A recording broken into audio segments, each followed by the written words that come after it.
সে তো সব ছাড়তে পারেনি। জগন্নাথ দেবের বিগ্রহ, রাজগুরুর বাড়িঘর, রাজার আদর, ভক্তদের আচার, তাকে তাকে আষ্টে পৃষ্ঠে বেঁধে রেখেছে। তাহলে কি তার আর কৃষ্ণ পাওয়া হবে না?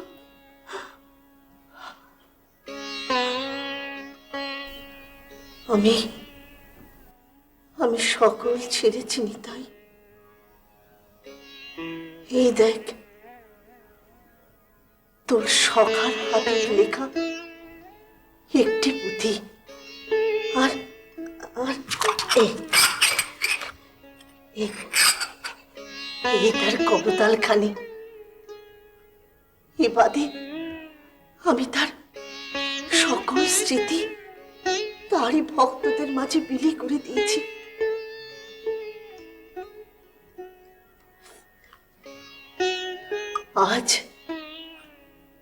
আজ তোকে পেয়ে জেনেছি, এবার শ্রেষ্ঠ গৃহে স্মৃতিচিত্র বিদায় দেব। কি বলছো মা? আমি যে কিছুই বুঝতে পারছি না। হ্যাঁ রে নিতাই, শুনেছি তোর দুটি দ্বার। এটি বড় না ছোট? আমি কনিষ্ঠা মা, বসুধা। আমার দিদি জাহ্নবা। বসুধা? মহাপৃথিবী। আশীর্বাদ করি মা, এই ধরিত্রীর সব কিছু সহ্য করার ক্ষমতা হোক তোমার। আশীর্বাদ করি এই মহাপৃথিবীতে সব তাপী মানুষ তোমার কোলে ঠাঁই পাক।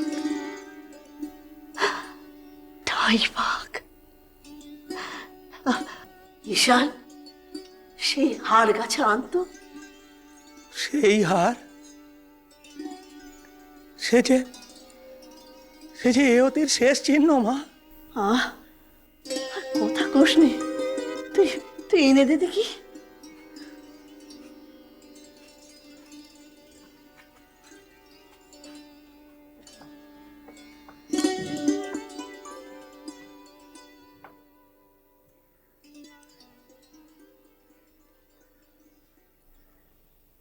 জানিস নিতাই, পূর্ববঙ্গ থেকে নিমাই একখানি সিংহলি মুক্তোর মালা এনেছিল। সে হার তো লক্ষ্মীপ্রিয়ার কপালে জোটেনি মা। সেটা সম্ভবত পেয়েছিলেন বিষ্ণুপ্রিয়া। কিন্তু যেদিন ওই ভিটে ছেড়ে চলে গেল ওর আশ্রমে, সেদিন এই অলংকার আমার হাতে দিয়ে বলেছিল, মা, গৃহের কোনো কর্তব্যই তো আমি পালন করতে পারিনি, তাই এই অলংকারের উপর আমার কোনো অধিকার নেই। সেই অলংকার দিয়ে আমি তোর বইয়ের মুখ দেখব। কিন্তু কেন মা? কারণ যে স্বাদ নিমাই মেটাতে পারেনি আমার, নিতাই নিজের ঘাড় পেতে নিয়েছে সে মহাদায়িত্ব। তাই এই অলংকার তার পত্নীরই প্রাপ্য। হয়তো দেখ,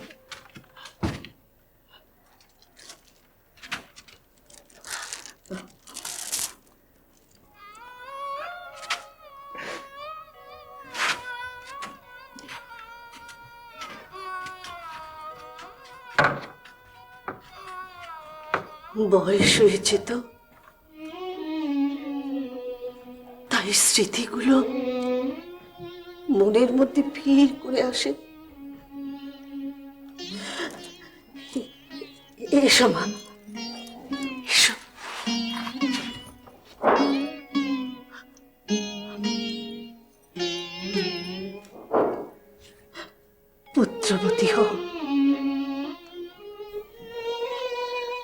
পুত্রবতী হ, পুত্রবতী হ।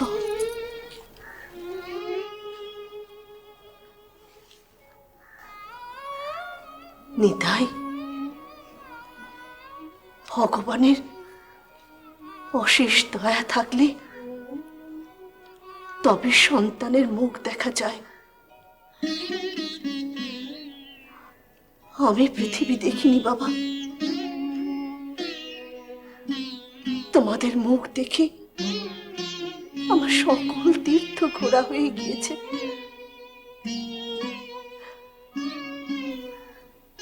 নিমাই তীর্থে ঘুরে ঘুরে পুণ্য সঞ্চয় করে, তার চেয়ে আমার কম পুণ্য নেই বাবা। আমি আমি আশীর্বাদ করি তোমরা তার চেয়েও পুণ্যবান হও, পুত্রবতী হও, সুখে থাকো, সুখে থাকো। না না, সার্বভৌম ঠাকুর, আমি আর কোনো কথা শুনতে চাই না। দয়া করে এই বিষয়ে আপনি আমাকে আর অনুরোধ উপরোধ করবেন না। গোপীনাথ পট্টনায়কের মৃত্যুদণ্ডাদেশ আমি কিছুতেই ফিরিয়ে নেব না। আমি আদেশ দিচ্ছি, আজই তাকে বদ্ধভূমিতে নিয়ে গিয়ে চাঙে ওঠানো হোক। মহারাজ, আপনি প্রজাদের পালক পিতা। সন্তান যদি কোনো অন্যায় করেই থাকে, এই চরম দণ্ডাদেশ দেওয়া কি আপনার উচিত হচ্ছে মহারাজ? আপনি দয়ালু, আপনি ধার্মিক। গোপীনাথের রক্তে আপনি নিজের হাত কেন রাঙাচ্ছেন মহারাজ? আর যে মুখে আপনি জগন্নাথের স্তুতি করেন, সেই মুখে হত্যার আদেশ দেওয়া কি আপনার উচিত হচ্ছে মহারাজ? সার্বভৌম ঠাকুর, আপনি পণ্ডিত, আপনি প্রাজ্ঞ, কিন্তু রাজনীতিক নন। উৎকলের কেউ কেউ মনে করছেন আমি দুর্বল, প্রয়োজনে কঠিন সিদ্ধান্ত নিতে ভয় পাই। আমি আজ তাদের দেখিয়ে দিতে চাই, প্রয়োজন হলে আমি কতটা কঠিন আর কতটা নির্মম হতে পারি। আমার ধৃষ্টতা মার্জনা করবেন। আপনি কি জানেন, এই গোপীনাথ আপনার পরম মিতা রায় রামানন্দের নিজের ভাই। আপনি তাকে হত্যা করলে রামানন্দ কতখানিটা দুঃখ পাবেন সেটা কি আপনি বুঝতে পারছেন না মহারাজ? আমি মনে করি না এর জন্য রামানন্দ দুঃখ পাবেন, কারণ তিনি সৎ, তার নীতিজ্ঞান প্রবল। তিনি কখনো একজন চোরকে সমর্থন করতে পারেন না। আর তা যদি করতেন, তাহলে নিজের ভাইয়ের প্রাণ ভিক্ষা চাইতে তিনি আমার কাছে আসতেন। আমার তো মনে হয় রামানন্দ চান গোপীনাথ তার অপরাধের প্রকৃত শাস্তি পাক। মহারাজ, রামানন্দের পরিবার বরাবরই চৈতন্য ভক্ত, তা সত্ত্বেও আপনি এর মধ্যে আবার চৈতন্যদেবকে জড়াচ্ছেন কেন? আমি তো জানি গোপীনাথ চৈতন্য ভক্ত, সে রামানন্দর ভাই। আর এই সমস্ত কারণেই মালঝিট্টা দণ্ডপাঠের অধিকারী করেছিলাম তাকে। কিন্তু সে যে এতখানি বিশ্বাসঘাতকতা করবে আমি তো কল্পনাও করতে পারিনি। সে কি করেছে জানেন? সে 2 লক্ষ কাহন কর সংগ্রহ করে রাজকোষে জমা দেয়নি। তাকে অনেকবার বলেছি, সে কোনো কথা কানেই তুলছে না। রাজকোষের অর্থ নিয়ে সে কি করছে বলতে পারেন? আজ আমি যদি তাকে উপযুক্ত শিক্ষা না দিই, তাহলে অন্য অধিকারীরাও তো রাজকোষে অর্থ দেওয়া বন্ধ করে দেবে। রাজকোষে অর্থ আসবে কোত্থেকে বলতে পারেন? না না না। আর তাছাড়া আমার অধিকারীরা প্রত্যেকেই বেতনভুক, তারা ভালো বেতন পান। তার উপর যদি ওই তহবিল তছরূপ করে, শাস্তি তো পেতেই হবে। মহারাজ, আপনি তোকে চেনেন। গোপীনাথ বরাবরই একটু অমিতব ব্যয়ী, আর সেই জন্যও আপনার ঋণ শোধ করতে পারিনি। তবে ওর ঘোড়া সালে 10-12টি ঘোড়া আছে, আর যা ভূসম্পত্তি আছে তা তা বিক্রি করে ও আপনার 2 লক্ষ কাহন পরিশোধ করে দেবে মহারাজ। সে চেষ্টা কি করিনি মনে করছেন? গোপীনাথ শুধুমাত্র অমিতব ব্যয়ী নয়, সে অত্যন্ত দুর্জন এবং দুর্মুখ। কেন মহারাজ, সে কি আপনাকে অশ্রদ্ধা করেছে? না, আমাকে অশ্রদ্ধা করেনি। সে মধ্যম রাজকুমার পুরুষোত্তমকে অপমান করেছে। তার এত দূর স্পর্ধা, সে রাজকুমারের সঙ্গে ঘোড়ার তুলনা করে? না মহারাজ, এ বিষয়ে আমি কিছুই শুনিনি। তাহলে শুনুন সে কি করেছে। আপনি তো জানেন পুরুষোত্তমের ঘোড়ার মূল্য নির্ধারণের একটি বিশেষ ক্ষমতা বা জ্ঞান রয়েছে। সে গোপীনাথের ঘোড়াগুলির যে মূল্য ধার্য করেছিল, গোপীনাথের বোধহয় তা মনোপুত হয়নি। তখন সে বলেছে রাজকুমার নাকি ঘোড়ার মতো ঘাড় ঘুরিয়ে দেখে। ছি ছি ছি ছি, অত্যন্ত অন্যায়, অত্যন্ত অন্যায়। রাজকুমারের প্রতি তার সৌজন্য দেখানো উচিত ছিল। এরপরেও আপনি বলবেন যে তাকে শাস্তি দেওয়া উচিত হবে না? আমি তো আদেশ দিয়েছি আজ সন্ধ্যার পূর্বেই তাকে চাঙে ওঠানো হোক।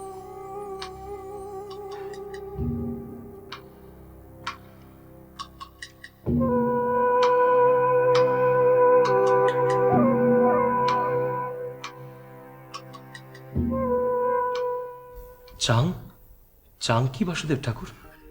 চাং হলো একটা উঁচু মঞ্চ, যেখানে অপরাধীকে হাত পা বেঁধে তোলা হয়, আর নিচে থাকে একটা বিশাল খড়গ। অপরাধীকে তারপর হাত পা বেঁধে ওইখান থেকে ঠেলে ফেলে দেওয়া হয়। তার থেকেও 2 খণ্ড হয়ে যায়। কি ভয়ানক! মহারাজ এরকম কঠিন আদেশ দিতে পারলেন? প্রভু, প্রভু, গদাধর ঠাকুর, সার্বভৌম ঠাকুর, এইমাত্র সংবাদ পেলাম ভবানন্দ পরিবারের সকলকে নাকি কারারুদ্ধ করেছেন মহারাজ। হ্যাঁ প্রভু, প্রভু, প্রভু, প্রভু, তুমিই বলো প্রভু, একমাত্র গোপীনাথের জন্য তার পিতা ভবানন্দ সহ তার অন্য ভাইদের কারারুদ্ধ করা কি উচিত? শুধুমাত্র রামানন্দকে ছাড় দেওয়া হয়েছে। প্রভু, প্রভু, ভবানন্দের পরিবার তো তোমার অনুগত, তুমি তাদের রক্ষা করো। না মুকুন্দ, না, এই মিথ্যে রটনা। গোপীনাথ ছাড়া মহারাজ কাউকে কারারুদ্ধ করেননি। তুমি তাদের জন্য এত ব্যাকুল কেন মুকুন্দ? ব্যাকুল হব না? মহারাজের মতিভ্রম হয়েছে, না হলে তিনি মৃত্যুদণ্ড দেন। প্রভু, এই অনুরোধ শুধু আমার একার নয়, একটু কান পেতে শোনো। শয়ে শয়ে মানুষ চলেছে মূল ফাটকের সামনে, আর তাদের সবার একটাই অনুরোধ, ভবানন্দের পরিবারকে তুমি বাঁচাও। উৎকলে গজপতি রাজবংশের পর শ্রদ্ধায় সম্মানে ভবানন্দ পরিবারের স্থান। আমি কি করব মুকুন্দ? মহারাজ আমার কথা শুনবেন কেন? শুনবেন প্রভু, শুনবেন। মহারাজ তোমাকে এতই শ্রদ্ধা করেন যে তোমাকে নিজেই ভাবেন প্রতাপরুদ্র সংস্থাতা বলে। তুমি একবার বললেই গোপীনাথের প্রাণ রক্ষা হবে প্রভু। না বাসুদেব, আমি মহারাজকে এই অনুরোধ করতে পারবো না। যে রাজার খেয়ে ফাঁকি দেয় তার প্রাণ রক্ষা হবে কি করে? আর তাছাড়া রাজার তো কোনো দোষ নেই, তিনি তার প্রাপ্য রাজস্ব আদায় করবেনই। প্রভু, আমার মনে হয় গোপীনাথের নিশ্চয়ই কোনো আর্থিক অসুবিধে হয়েছে, তাই সে মহারাজের ঋণ শোধ করতে পারেনি। কেন আর্থিক অনটন হবে কেন? গোপীনাথ যা বেতন পায় তাতে তার দিন সুখে কাটতে পারে, কিন্তু তা সে করে না, সব অর্থ কুকাজে ব্যয় করে। রাজ তহবিল তছরূপ করলে মহারাজ তো তাকে দণ্ড দেবেনি। এ ব্যাপারে আমি কোনো হস্তক্ষেপ করব না।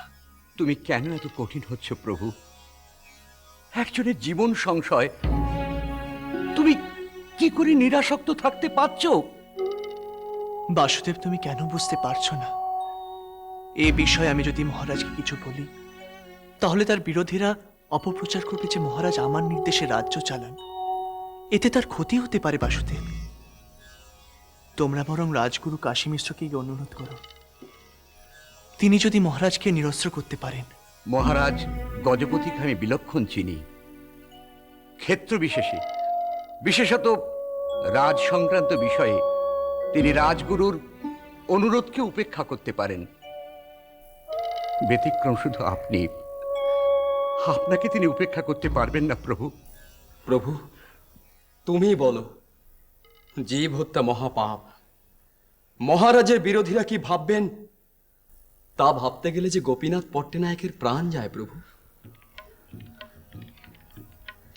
তোমরা কি চাও আমি আমার সন্ন্যাস ধর্ম ভঙ্গ করি, মহারাজের সামনে ভিক্ষার ঝুলি পেতে দাঁড়াই? আচ্ছা, তাও না হয় করলাম, কিন্তু আমি হলাম 5 ঘন্টার সন্ন্যাসী। মহারাজ আমাকে 2 লক্ষ কাহন ভিক্ষা দেবেন কেন? তোমাদের যদি এতই ভয় হয় তাহলে জগন্নাথ দেবের শরণ নাও, তিনি যা ভালো বুঝবেন তাই করবেন। তোমরা যদি এভাবে ক্রমাগত আমাকে অনুরোধ করতে থাকো, তাহলে আমি পুরীধাম ছেড়ে আলালনাথ চলে যেতে বাধ্য হব। প্রভু, তুমি যাই বলো না কেন, আমার কিরকম যেন সন্দেহ হচ্ছে। কিসের সন্দেহ? প্রভু, আমি তোমাকে বাল্যকাল থেকে চিনি। তুমি জীব হত্যার চরম বিরোধী। তা সত্ত্বেও তুমি এত নির্লিপ্ত আছো কি করে? তুমি ভবিষ্যৎ দ্রষ্টা।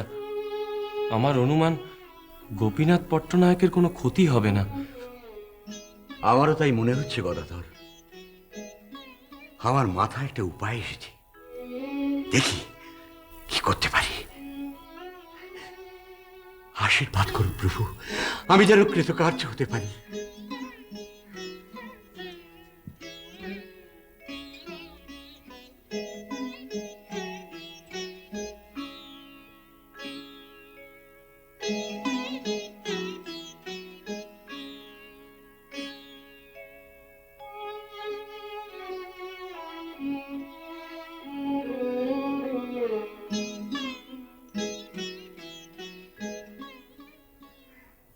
এই যে বাসুদেব ঠাকুর, আপনি নিশ্চয়ই গম্ভীরাগৃহ থেকে আসছেন। হ্যাঁ হ্যাঁ, কেন বলো তো? মহাপ্রভু নিশ্চয়ই মহারাজকে অনুরোধ করতে সম্মত হননি। চৈতন্যদেব, এই দেখো ভাই, চৈতন্যদেব এই রাজনীতির মধ্যে নিজেকে জড়াতে চান না। কিন্তু কিছু একটা করুন। ওদিকে গোপীনাথকে চাঙে তোলা হয়েছে। জল্লাদ যে কোনো সময় তাকে ঠেলে নিচে ফেলে দেবে। চৈতন্যদেবের অনুরাগীরা নিশ্চয়ই খুব উত্তেজিত, আর উত্তেজিত হওয়া তো স্বাভাবিক। চৈতন্যদেব অনুরাগীদের যে মহারাজ এরকম কঠিন দণ্ড দেবে কেউ কোনোদিন কল্পনা করতে পারেনি। দেখি একবার মহারাজকে বুঝিয়ে একবার শেষ চেষ্টা করে দেখি। জয় জগন্নাথ দেব, জয় জগন্নাথ স্বামী, জয় জগন্নাথ দেব। জয় হোক মহারাজ। আসুন আসুন বাসুদেব সার্বভৌম। মহারাজ, আমি একটি গুরুত্বপূর্ণ কথা নিয়ে আপনার কাছে এসেছি। অবশ্য সেটা গুরুত্বপূর্ণ কিনা সেটা আপনি বিচার করবেন। কি হয়েছে ঠাকুর? আপনি কি কোনো কারণে আমার উপর রুষ্ট হয়েছেন? এ কি, আপনি দাঁড়িয়ে রইলেন কেন? বসুন। ঠিক আছে, ঠিক আছে। মহারাজ, আমি আপনার অধীনস্থ প্রজা। আপনার প্রতি আমি কি রুষ্ট হতে পারি?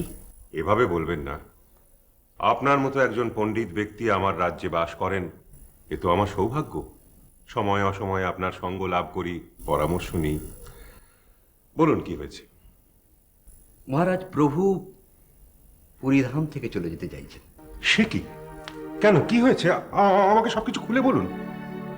গোপীনাথের মৃত্যুদণ্ডাদেশ ছড়িয়ে পড়ার সঙ্গে সঙ্গে নগরের সমস্ত মানুষ গম্ভীরায় হাজির হয়েছে। প্রভু যত বলছেন যে আমি রিক্ত নিঃস্ব সন্ন্যাসী, তোমরা বিষয়ের আশয়ের কথা আমায় বলছো কেন, তারা কিছুতেই ছাড়বে না। কিন্তু প্রভু তো গোপীনাথ সম্পর্কে কিছুই জানেন না। তিনি কি আমার উপর ক্রুদ্ধ হয়েছেন? না না, আপনার উপর ক্রুদ্ধ হননি। বরং তিনি গোপীনাথের নিন্দা করে বললেন যে পরের দ্রব্য অপহরণ করা সেটা সত্যিই অন্যায়, তার শাস্তি পাওয়া উচিত। মহারাজ সমুচিত কাজ করেছেন। তার বিরক্তির একটা অন্য কারণ আছে। রোজই তাকে বিষয় আশয়ের কথা শুনতে হচ্ছে, সেই জন্য তিনি পুরীধাম ছেড়ে চলে যেতে চাইছেন। কি সর্বনাশ! আমার সামান্য একটু ছলনার এত মারাত্মক ফল হবে আমি তো ভাবিনি। ছলনা? কিসের ছলনা মহারাজ? রামানন্দের পিতা ভবানন্দের পরিবার আপনার কৃপাপাত্র, তারা প্রভুরও কৃপাপাত্র। আর গোপীনাথকে বধ করলেই কি আপনার ঋণ শোধ হয়ে যাবে মহারাজ? কিন্তু আমি তো গোপীনাথকে বধ করতে আদেশ দিইনি। সে কি মহারাজ, গোপীনাথের প্রাণদণ্ডের আদেশ তো নগরের ইট পাথর সবাই জানে। এতদিনেও আমাকে চিনতে পারলেন না সার্বভৌম ঠাকুর। আমি তো গোপীনাথকে ভয় দেখিয়ে অর্থ আদায়ের জন্য একটু ছলনার আশ্রয় নিয়েছি মাত্র। কিন্তু মহারাজ, গোপীনাথকে তো চাঙে তোলা হয়েছে। হ্যাঁ, চাঙে তোলা হলেও তাকে নিচে নিক্ষেপ করা হবে না। জল্লাদকে সেরকম আদেশই দেওয়া আছে। আপনি নিশ্চিন্ত থাকতে পারেন। ও, আপনার মনের কথা বুঝতে পেরে